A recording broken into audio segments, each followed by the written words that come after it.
예. 이제 우리 하나님 말씀 보시겠습니다. 우리 하나님 말씀 마태복음 16장 18절 한 절 보겠습니다. 우리 하나님 말씀 신약성경 마태복음 16장 18절 말씀입니다. 찾으신 줄 알고 봉독 드리겠습니다. 우리 하나님 말씀 신약성경 마태복음 16장 18절 말씀입니다. 또 내가 내게 이르노니 너는 베드로라. 내가 이 반석 위에 내 교회를 세우리니 음부의 권세가 이기지 못하리라. 18절 한 절 봉독드렸습니다.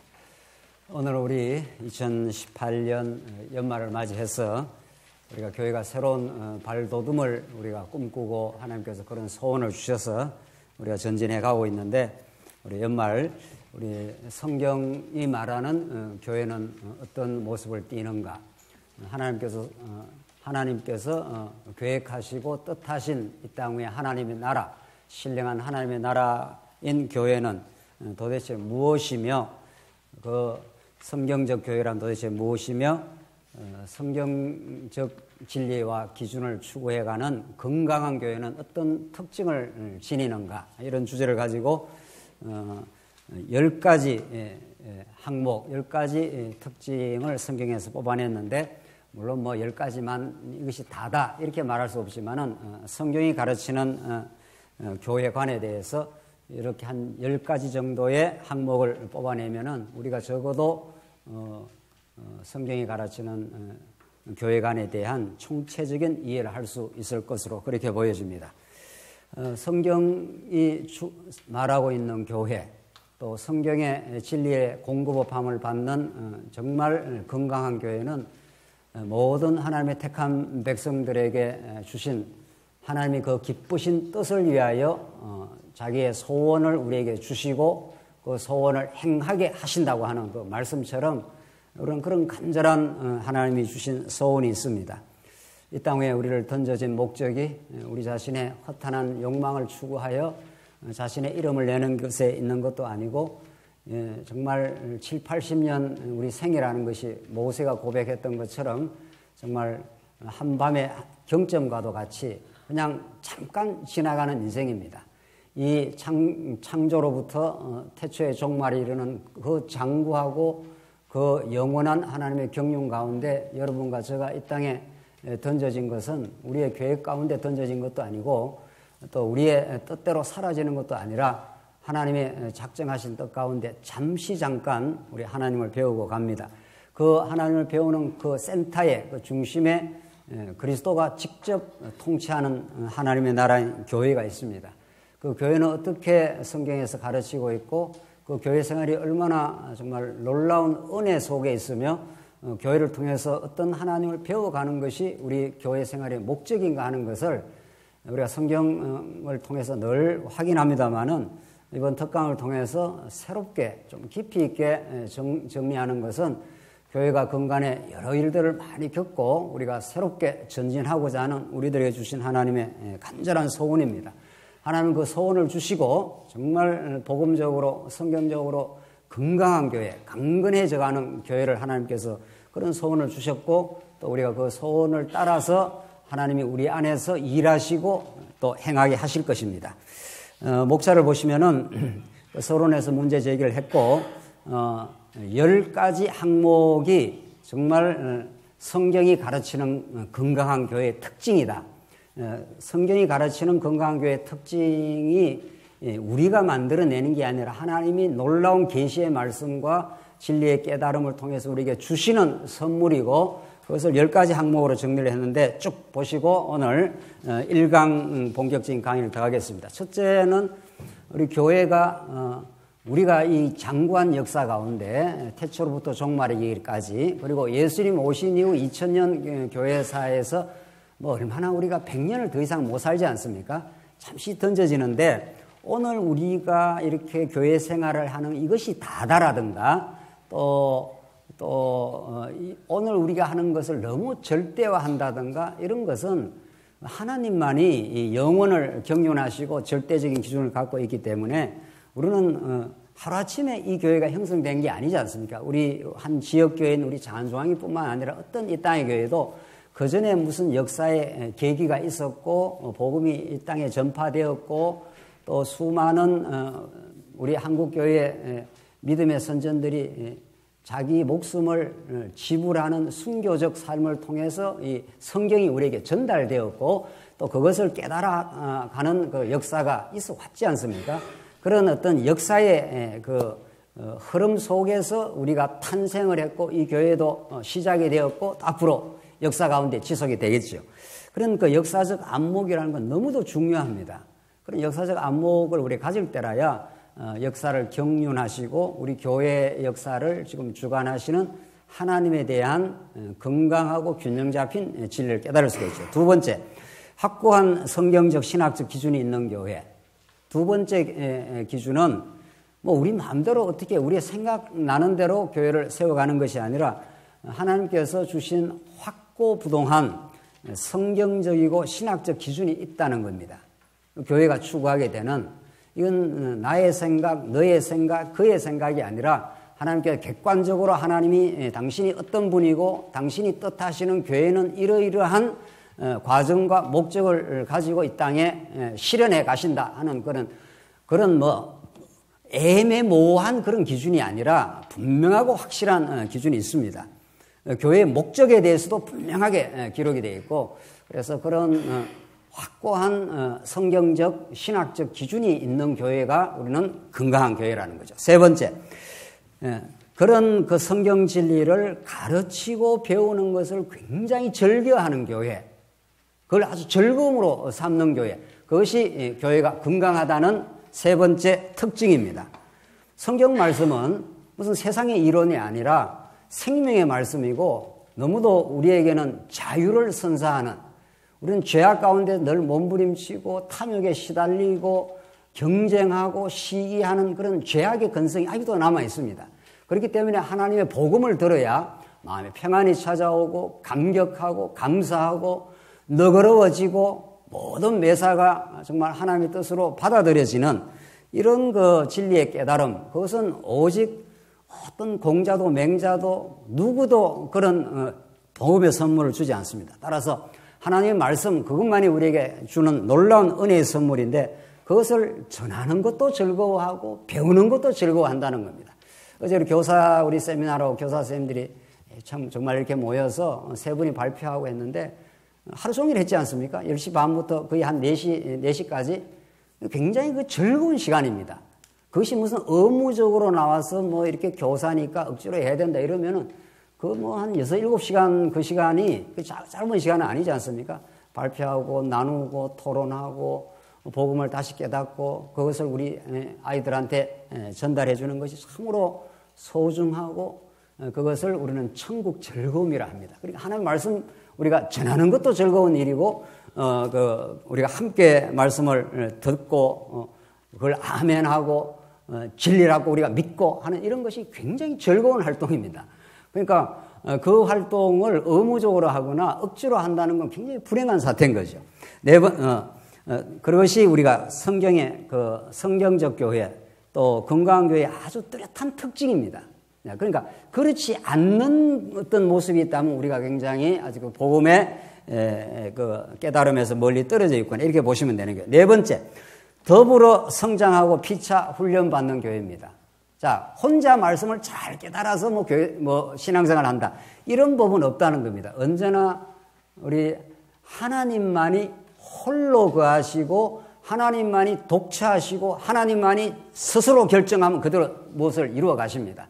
그러나 하나님의 사람으로 부름을 받은 모든 그리스도의 지체로 부름을 받은 모든 이 땅의 성도는 반드시 다른 지체하고 연결되어 있고 더불어 신앙생활을 하게 되어 있습니다.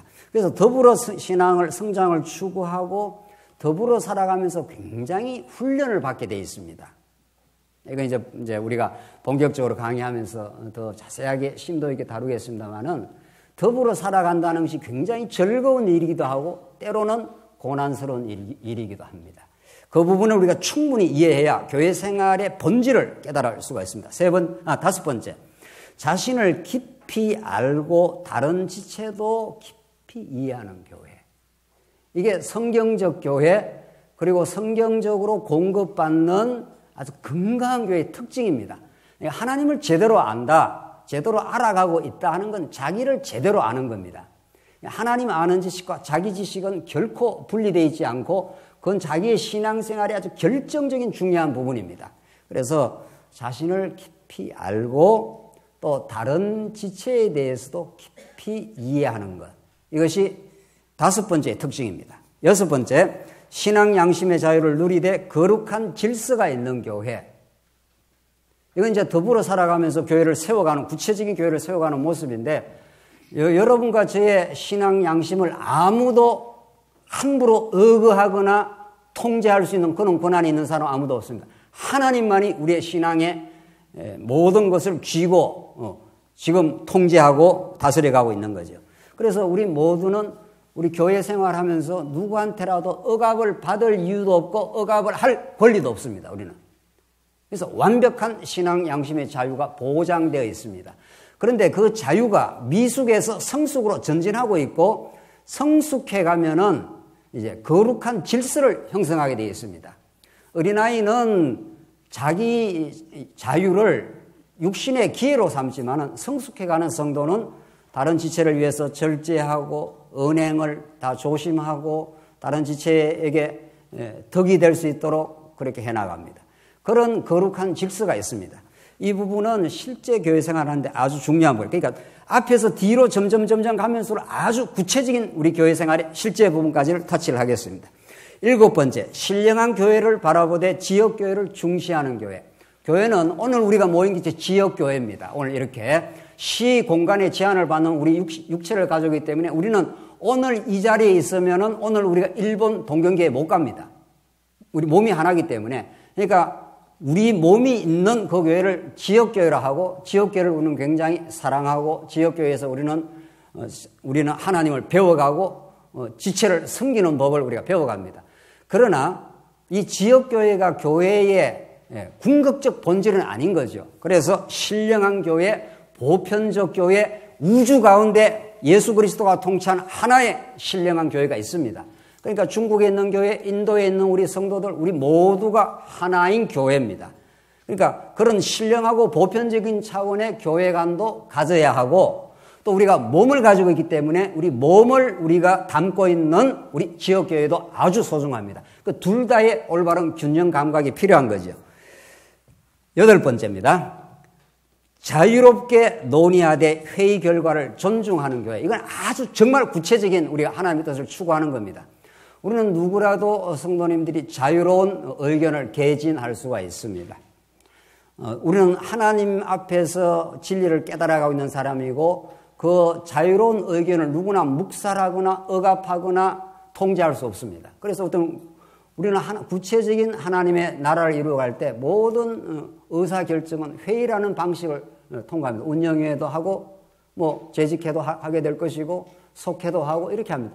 그럼 그 회의에서 절대적인 무슨 한 사람의 어떤 법은 없는 거 아니에요. 하나님의 뜻을 깨닫고 복음을 깨달아서 각자의 믿음의 분량 따라서 자기 의견을 자유롭게 개진을 하여 논의를 해갈 수 있습니다.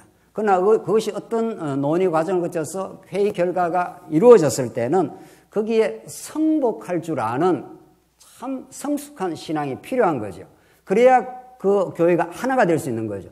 그 회의 결과는 새롭게 어떤 일의 진행에 따라서 다시 수정하거나 보완할 수가 있습니다. 그건 언제든지.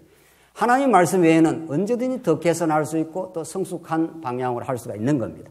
그러나 그런 부분들이 실제 우리 지역교회에서는 아주 중요한 부분입니다. 이 부분이 과거에 우리 장로교의 전통과 관련해서 심도 있게 이 부분을 다루어 가겠습니다.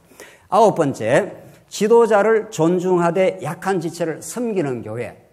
그러니까 이런 부분들이 우리 건강한 교회의 아주 뚜렷한 특징입니다.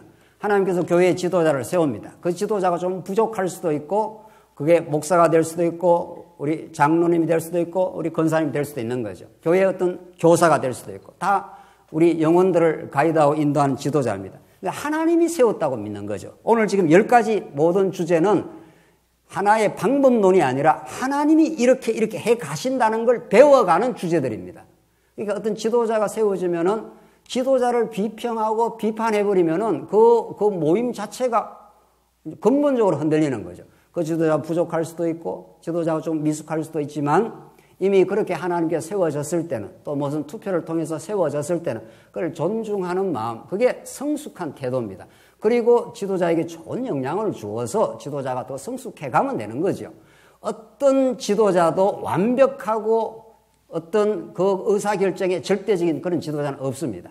하나님의 말씀만 절대적이고 하나님의 말씀만이 우리의 등불이 되는 겁니다. 그래서 지도자를, 하나님께서 이 교회에 세운 지도자를, 이 어느 속회에 세운 지도자를 우리는 존중하고 좋은 영향을 주어서 더 성숙해 가도록, 그것이 목사가 될 수도 있고 장로가 될 수도 있고 권사가 될 수도 있고 교사가 될 수도 있는 겁니다. 그리고 그 이제 교회에서 교회를 섬기는, 교회에서 앞서가는 선진들이라면은, 두 번째, 교회는 약한 지체를 섬기는 곳이 교회입니다. 이게 하나님 나라의 뚜렷한 특징입니다. 교회는 다 신앙이 성숙하고 다 여건이 부드럽고 그렇지 않습니다. 또 여건이 원만하고 또 하나님께서 훈련을 받아서 지도자로 세워지기도 합니다. 그러나 교회는 언제나 어린 성도, 약한 성도, 믿음에서 흔들리는, 지금 세속의 거센 바람 앞에서 굉장히 갈등하고 힘들어하는 성도도 있습니다.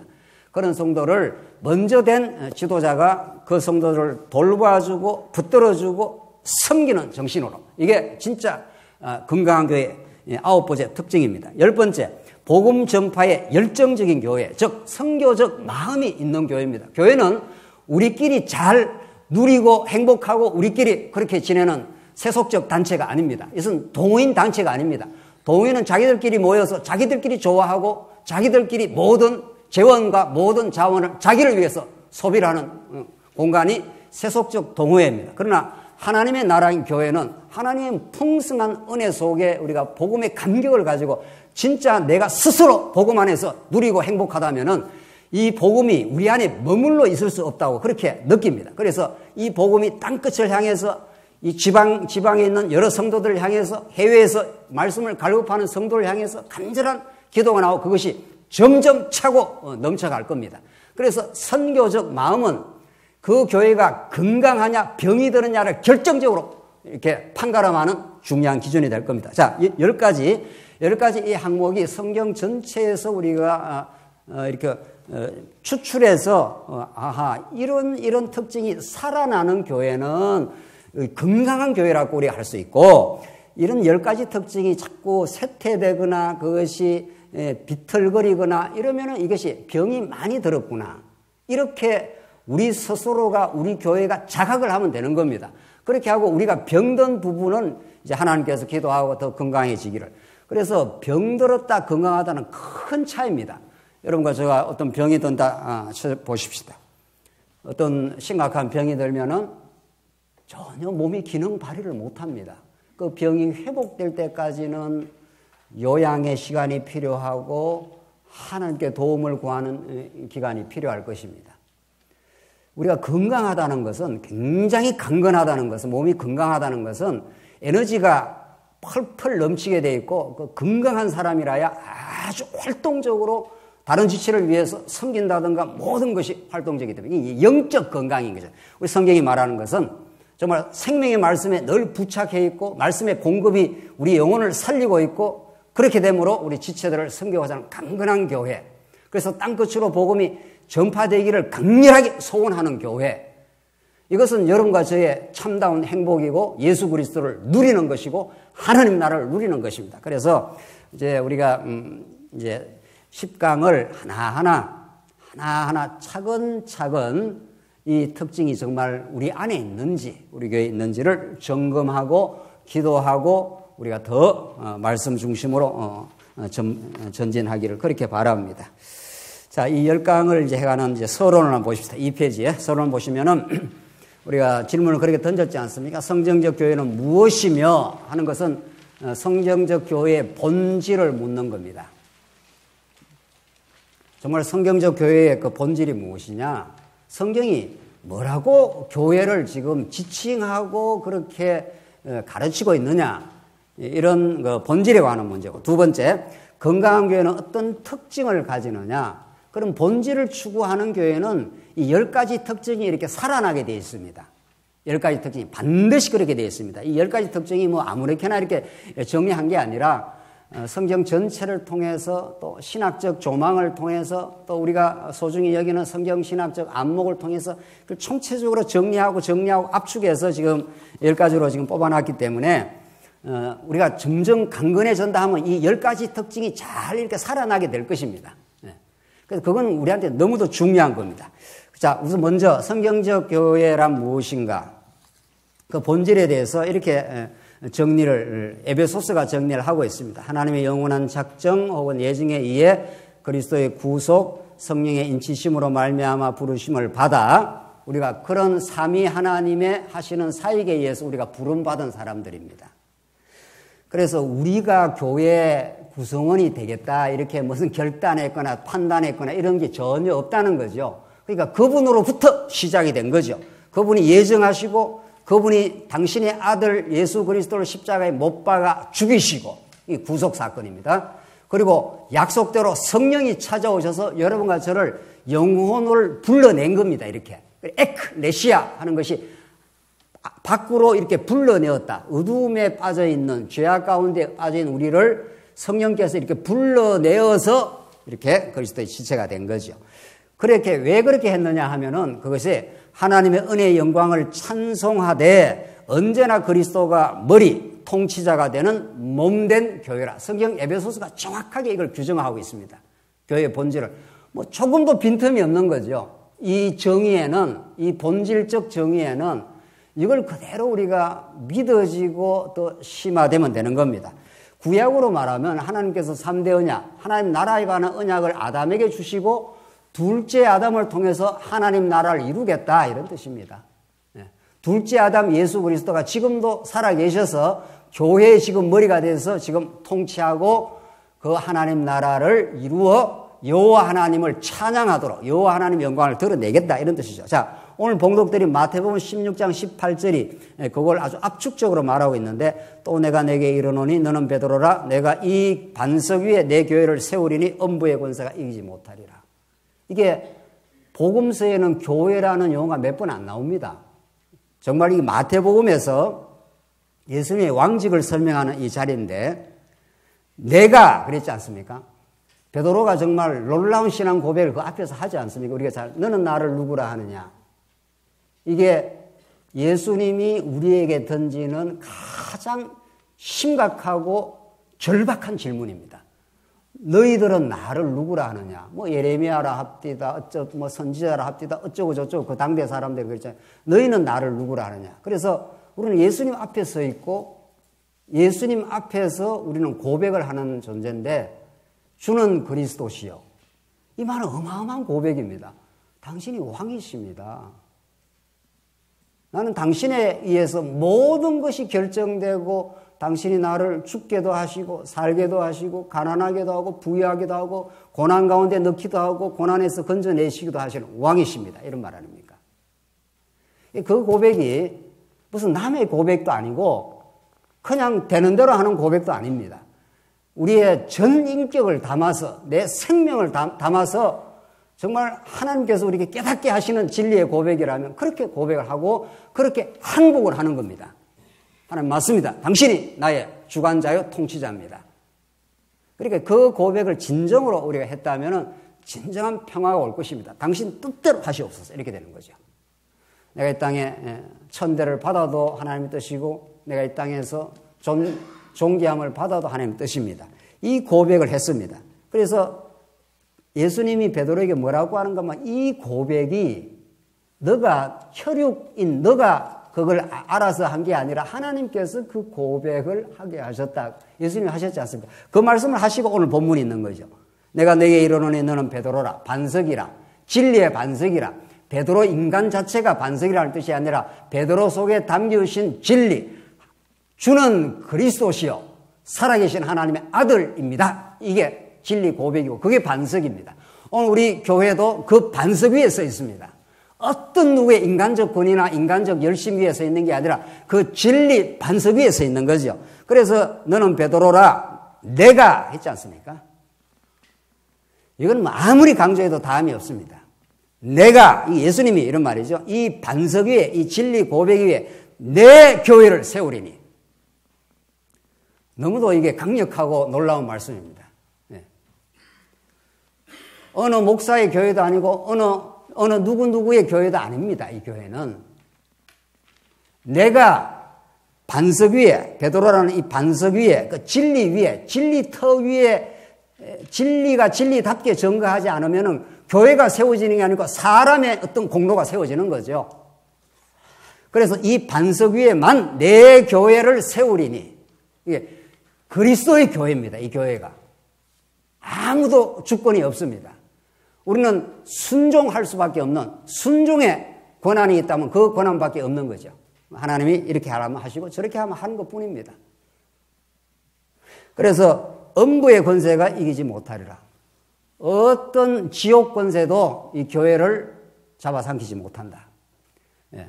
우는 사자처럼 음부의 권세가 우리를 위협은 해도 여러분과 저의 영혼을, 우리 교회를 앗아갈 수는 없다. 이 확신입니다. 그래서 하나님께서 세우신 이 교회를 통해서 오직 하나님의 살아계심과 속성의 위대한 영광만이 드러나는 겁니다. 그러니까 우리가 새하늘과 새 땅에 가서 또 우리가 정상적인 신앙을 가지고 있다면 교회에서 우리의 깨달음, 훈련, 여러 가지 모든 걸 겪어서 우리 하나님이 하셨습니다.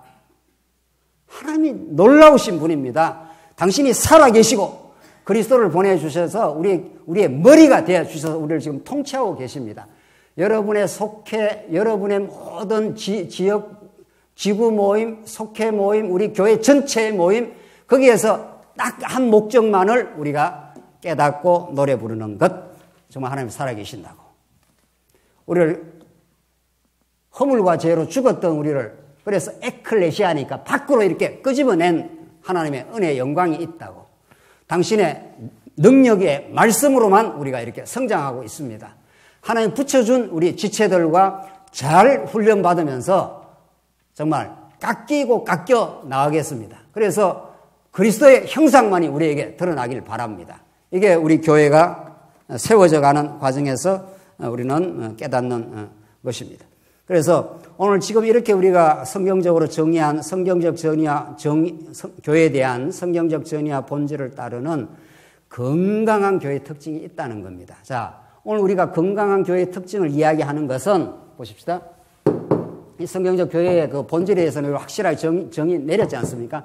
하나님부터 시작되고 하나님으로부터 말미암고 하나님께 영광을 돌리는 것, 이게 교회의 존속 의미입니다.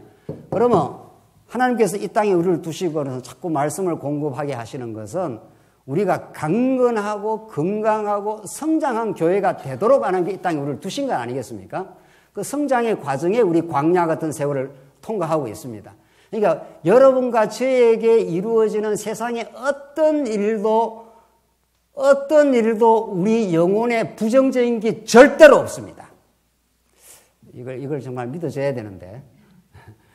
여러분과 저에게 이루어지는 어떤 일도 하나님께서 우리를 건강하게 만들려는 하나님의 섭리입니다. 그걸 우리가 복음을 깨달으면 그렇게 해석을 하는 거고, 복음을 못 깨달으면 이제 그렇게 해석을 못 하는 겁니다. 저 사람 때문에, 이런 일 때문에, 저런 것 때문에 내가 인생이 이렇게 불행하고 힘들어졌다고. 이렇게 되는 거죠. 그래서 하나님은 손해보실 일도 없고 여러분과 저하고 이미 영혼 안에서 사랑의 언약을, 사랑의 예정을 했기 때문에 실수하는 분도 아닙니다. 그걸 우리가 성경에서 우리가 깨달아가고 전진하는 게 중요한 거죠. 그런 복음의 비밀을 모르면 교회가 병이 드는 겁니다. 교회가 병이 많이 드는 겁니다. 그래서 암 1기에 걸릴 수도 있고 뭐 고혈압, 당뇨에 걸릴 수도 있고 해서 힘을 못 쓰는 거죠. 교회가 암 1기, 2기든지 뭐 3기에 걸리면은 힘을 못 쓰는 교회가 한두 교회입니까, 지금. 그러니까 뭐 살아는 있어. 살아있는데 마음의 감사, 기쁨, 행복, 마음의 너그러움, 하나님을 찬양함, 우리 지체를 우리에게 붙여놓은 것이 하나님의 나를 나대게 하는 놀라운 하나님의 은혜의 선물, 그렇게 해석을 못하는 거예요. 멀쩡하게 성경을 들어도 구체적인 삶의 실제에서는 그게 온데간데 없이 그 해석을 긍정적으로 복음적으로 못하면 병이 드는 겁니다, 교회는. 그래서 병이 들면은 제대로 이렇게 기동을 못하는 거죠. 자, 오늘 우리가 정말 건강한 교회, 강건한 교회를 우리는 꿈꾸고 있습니다. 하나님이 우리에게 그 소원을 주셨기 때문에 하나님이 어떤 복음을 어떻게 깨닫고 우리가 강건하게 전진할 것인가. 이게 여러분과 저에게 너무도 중요한 강구의 내용이고 절실한 기도의 내용입니다. 네. 병이 들어본 사람이라야 건강이 얼마나 중요하다는 걸 안다는 거 아닙니까? 병이 정말 들어보면은요, 건강을 그렇게 희구할 수가 없습니다. 그래서 우리 육신의 질병도 다 의미 있는 것인데, 우리가 정말 영적으로 하나님의 말씀 따라서 건강해지는 것이 너무도 소중하구나. 그게 광야길을 걸어가는 여러분과 저에게 가장 절박하고 절실한 기도입니다. 하나님, 우리가 이론적으로 굉장히 포괄적인 말씀을 들었습니다. 그런데 우리 마음에 참된 평화가 있길 바랍니다. 어떤 삶의 환경에서도 내가 모든 환경과 사태를 하나님이 주신 환경으로, 교육적 환경으로 받게 하시옵소서. 그래야 우리 가정이 변하게 해 주십시오. 오늘 가정들이 모여서 오늘 교회를 이루고 있습니다. 지금 교회에 와서만 열심히 낸다고 되는 게 아닙니다. 하나님 우리에게 주신 가정에서 잘 훈련받게 하시옵소서. 가정에 주신 아내, 가정에 주신 남편, 가정에 주신 부모님, 가정에 주신 자녀들, 너무도 소중한 사람들로 주셨기 때문에 그 가정에서 하나님 중심으로 가정을 이끌게 해 주십시오. 세 번째, 우리 지역교회를 위해 주셨습니다. 지역교회에 주신 모든 지체들이 얼마나 영광스럽고 놀라운 하나님의 지체요, 하나님이 천하보다 더 귀하게 사랑하는 영혼이라고 우리는 성경에서 이론적으로 잘 배운 거죠. 그럼 우리가 오늘 만나고 오늘 여러 모습으로 만나는 모든 지체들을 그렇게 바라보게 해 주십시오.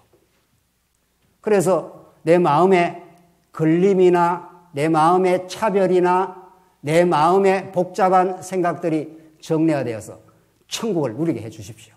이것이 하나님의 복음으로만 가능한 줄 아오니 이 교회가 그런 천국을 향해서 전진하게 해 주십시오. 이게 우리의 뺄 수 없는 날마다의 우리의 기도의 내용입니다. 자, 우리가 이런 성경 신학적인 포괄적인 진리를 우리가 늘 배워왔지만은 오늘 이번에 10강의를 통해서 이건 아주 구체적인 실제적인 내용까지 우리가 접목을 해서 우리가 해나갈 때 병동교회로 살게 하지 마시고 아주 강건하고 담대하고 감사가 넘치고 정말 힘차게 복음을 땅끝으로 전가하는, 그래서 단합하고 정말로 지체를 진정으로 존중하는 교회가 되게 해 주십시오. 이게 우리의 정말 간절한 기도입니다. 오늘 첫째 1강 역사적 안목이 있는 교회로 전진하겠습니다. 역사적 안목이 있는 교회. 교회는 하루아침에 출현한 것이 아니라 하나님의 역사 가운데 이렇게 전진해 왔습니다. 그래서 역사적 회고와 고찰은 너무도 중요합니다. 역사 회고를 통해서 하나님을 우리는 잘 깨달아갈 수 있습니다. 성경 자체가 역사서, 시가서, 선지서 이렇게 하나님이 당신이 계시를 하실 때 역사라는 방편을 하나님이 사용을 하신 겁니다. 그렇기 때문에 이 역사에 대한 안목, 성경을 배울 때도 마찬가지예요.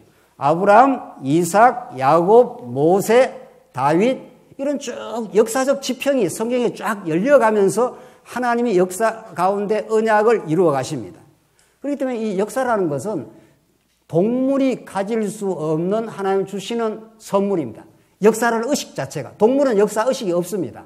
과거도 없고 동물은 현재 감각도 없고 미래도 없습니다. 동물은. 그러나 유독이 하나님께서 하나님을 잘 깨달을 수 있도록 우리 여러분과 저에게 역사의식을 주신 겁니다. 자, 그래서 역사적 회고가 그렇게 중요합니다. 요셉의 역사 해석을 한번 보십시다. 언약을 성취하시는 하나님을 역사 주관자로 진짜 받아들이는 겁니다. 자, 요셉을 우리가 늘 강조하지만은 요셉처럼 형한테 짓밟힌 인생이 없습니다. 그렇지 않습니까?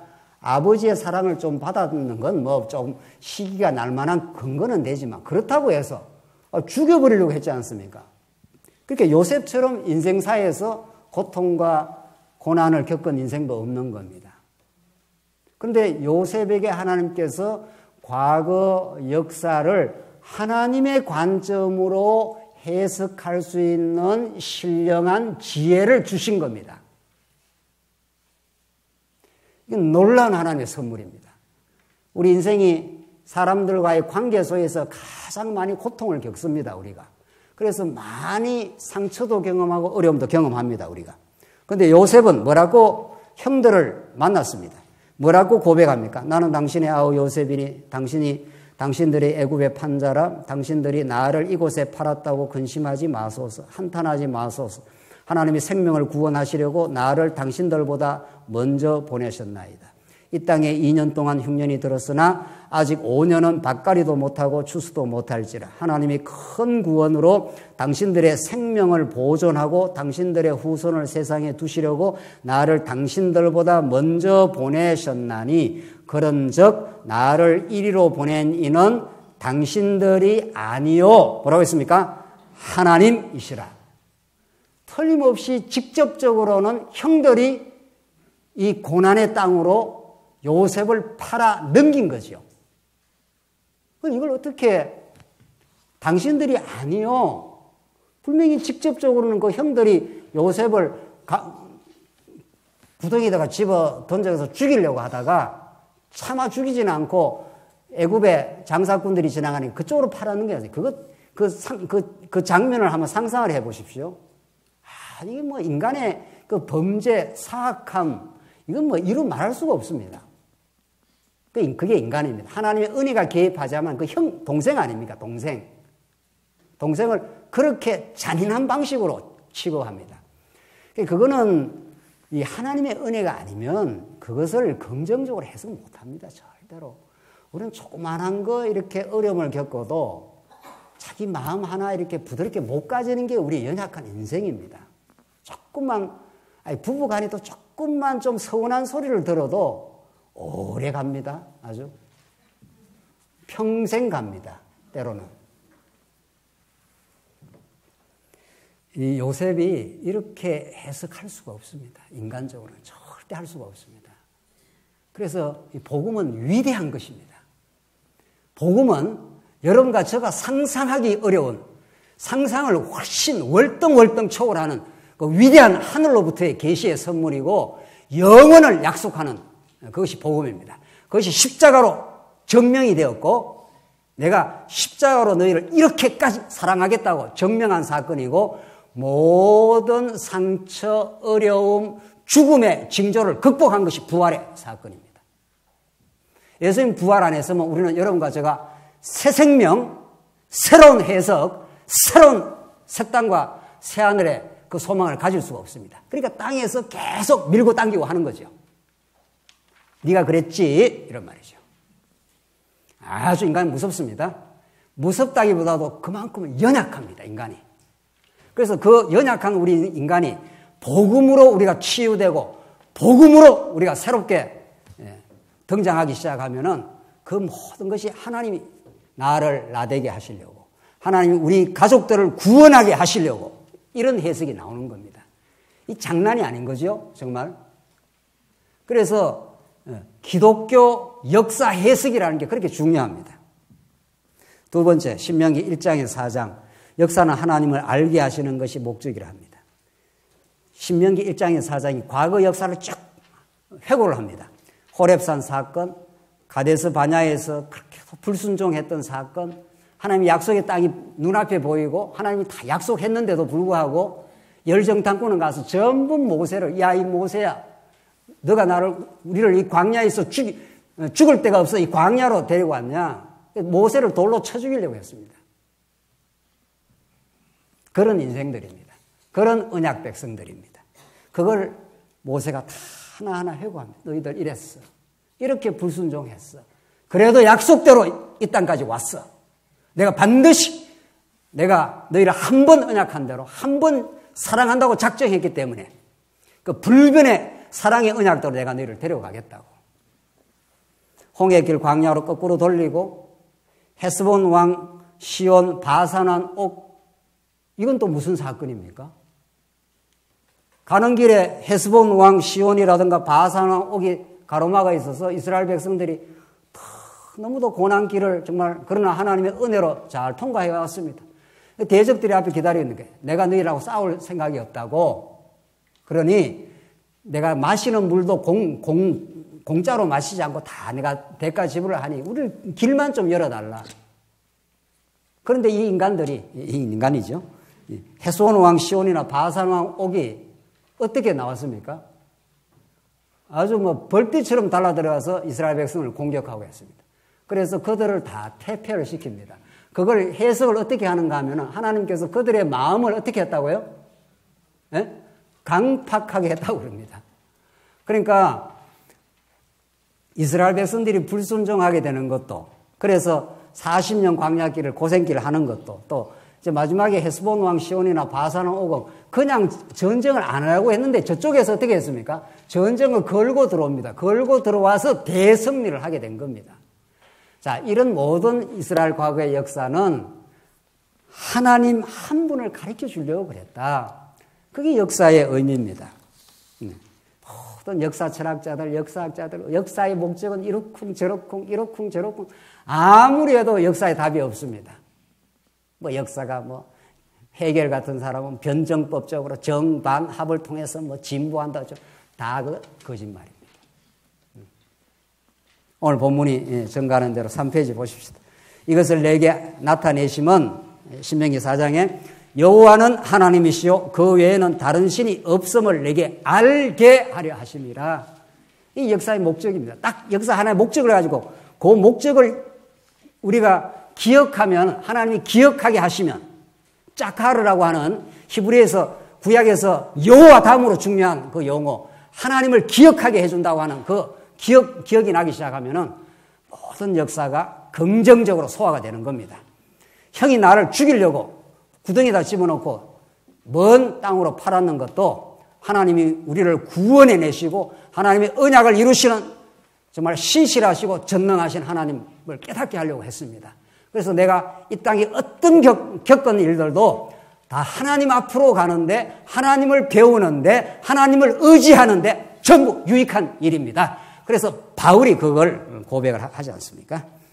자, 그래서 두 번째, 기독교 진리와 교회 역사적 전개입니다. 2000년 교회사의 역사에 지평이 있습니다.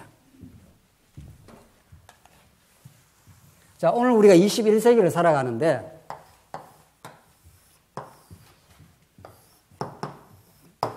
이렇게 된 거죠. 이게 4, 5세기, 이게 초대교회고, 중세고, 종교개혁 이후에 현대교회고, 종교개혁 이후에 현대교회고, 지금 우리 21세기 여기 살고 있습니다. 2000년 교회사는 이렇게 부침을, 오르락내리락을, 우여곡절을 하나님께서 주관해 오셨습니다. 이렇게.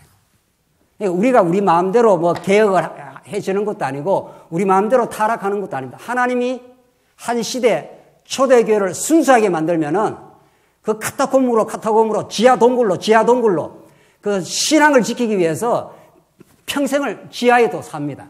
햇빛이 나오지 않는 그런 곳에서도 그 키가 무지하게 작았다는 거 아닙니까? 카타콤에 있는 사람들이. 그 사람들은 예수 믿는 것이 영생이요 영원한 천국이었다고 믿기 때문에 이 땅에서 고난받아 죽어도 다함이 없다 이랬습니다. 오늘 이 시대는 그런 아주 불꽃 튀는 신앙을 하나님이 허락하셔야 그게 가능한 겁니다. 초대교회가 그랬습니다.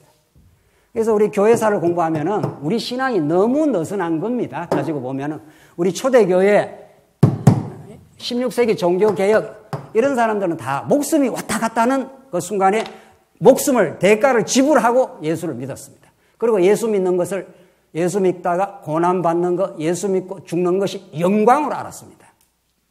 이게 우리 2000년 교회사가 우리한테 강렬하게 전달해주는 믿음의 선진들의 내용입니다. 성경이 그걸 말하고 있고 실제 그 성경의 진리가 실제로 깨달아지는 역사 가운데 우리의 믿음의 선진들을 하나님께서 그렇게 살게 하신 겁니다. 중세가 얼마나 부패했습니까? 교회가 타락하면 이렇게까지 된다 하는 걸 하나님이 역사 가운데 보여준 겁니다.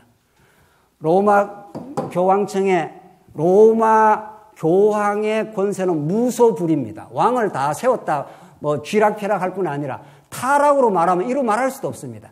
수돈 밑에 어린아이들의 해골이 절비했다고 합니다. 그 자체가 근본적인 문제라기보다도 그만큼 인간 타락이라는 게 뭐 교회를 지배한다는 사람들이 권력욕이 이루 말할 수가 없었습니다. 성적 타락은 이루 말할 수도 없는 거고요. 그게 중세 어두운 역사였습니다. 하나님께서 그렇게 내버려 두는 거예요. 한번 해봐. 너희들이 한번 교회 한번 지배해봐. 그러면 교회가 어디까지 가고 너 스스로가 네 발에 걸려 넘어져. 이렇게 보여준 거죠. 그리고 하나님께서 루터나 칼빈이나 쯔윙글이나 이런 사람들은 힘이 없는 사람들이에요. 그 사람들은 유일하게 하늘에 메시지가 있었던 사람이에요. 그 진리의 불꽃이 켜었고 보름서에서 루터가 너 죽어. 너 신앙 고백을 수정하지 않으면 너 죽어. 생각해 보겠습니다. 그 다음날 내려와서 주님 내가 여기 섰사오니 내가 이 신앙 고백을 믿음으로만 구원을 얻는다는 이 신앙 고백을 내가 철회할 수가 없습니다. 주여 나를 도우소서. 이게 루터의 마지막 보름서 재판의 신앙 고백입니다. 아주 우리 믿음의 선진들이 강렬합니다. 지엽적이고 부분적인 그런데 절절 매지 않습니다. 그게 성경신학이 아니고도 그 당시에 구속의 신앙으로도 강렬하고 대가지불이 확실했고 메이플라워로 타고 넘어갈 때 많은 사람이 죽었습니다. 그 사람들이 영국 교회의 지배를 받기 싫다. 우리는 신앙 양심을 따라서 우리의 신앙대로 살겠다. 그래서 메이플라워 타고 죽음을 딛고 넘어간 사람들입니다. 우리의 신앙은 우리는 뭐 얼마나 했습니까? 우리 교회를 위해서 정말 대가지불을 얼마나 했는지 정말 그렇게 치열하고 놀라운 방식으로 했는 건지 우리는 믿음의 선진들이 우리에게 강렬하게 보여줍니다. 그래서 16세기 이 치열했던 전통이 지금 많이 무너져 가고 있습니다. 현대교회가 혼란과 부패를 또 경험하고 있습니다. 하나님께서 우리에게 이 진리에 대한 순수한 열망, 하나님을 사랑하는 마음, 정말 교회가 얼마나 거룩한 곳임을 깨닫고 자기를 포기할 줄 아는 믿음의 절제, 이런 아주 치열성이 우리가 살아나면은 하나님께 교회를 새롭게 하시겠죠.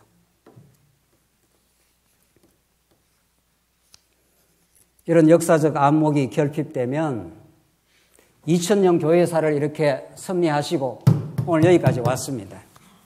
우리가 언약 성취의 이 놀라운 진리도 16세기 종교개혁자들이 그렇게 성경의 소중함을 하나님의 절대 주권을 잘 드러내고 그것이 징검다리가 되고 징검다리가 되어서 여기까지 왔습니다. 하늘에서 떨어진 것이 아니라 역사적인 부족하지만은 그렇게 왔고 하나님께서 이 시대에 더 확실하게 드러낸 거죠. 그래서 이런 역사적 안목이 결핍이 되면 아주 신앙이 맹목적이 됩니다. 전체적 방향 감각과 균형을 상실하고 여기 이렇게 중세 때 이렇게 내려가는 사람은 이게 옳은 길로 압니다. 이게 한없이 부패하고 교황의 지배 속에서 신앙 양심을 잃어버리고 성경을 못 읽게 만들고 로마 가톨릭 교황의 교리를 집어넣어도 뭐 이게 옳은 줄 아는 거예요. 이 방향으로 계속 가고 있으니까. 아, 이 방향으로 가야 사는 길이구나. 이 길이 이제 진리의 길인데 진리의 길을 떠나가도 전체적인 역사를 안 가르쳐 주면은 이 길로 가면서 잘 가는 줄 압니다. 그래서 맹목화가 되는 거죠. 그래서 여러분과 저에게는 교회사에 대한 총체적인 이해가 필요합니다. 두 번째, 역사적 안목이 결핍되면 아주 오만해지고 극단적 신앙을 갖습니다. 그래서 역사적 연속성을 상실합니다. 우리가 이렇게 잘 지금 깨닫는 거는 우리 신앙의 선진 루터나 칼빈이 있었고 어거스틴이 있었고 초대교회에 목숨을 던진 우리 믿음의 선진들이 있어서 이것들이 다 밑거름이 되어서 이렇게 왔고 하나님이 또 더 드러내 주신 거죠. 우리 말씀운동 교회가 얼마나 치열한지 역사의 유산들을 잘 우리가 받아들이고 더 발전적으로 전진하려고 하는 건지 이런 것들은 전부 우리가 더 진지하고 심도 있게 우리가 깨달을 부분들입니다. 그래서 이런 역사적 안목이 결핍되면은 역사적 연속성을 상실하고 진리를 마치 자기가 소유하고 있는 것처럼 혹은 독점하고 있다는 어리석음에 빠집니다.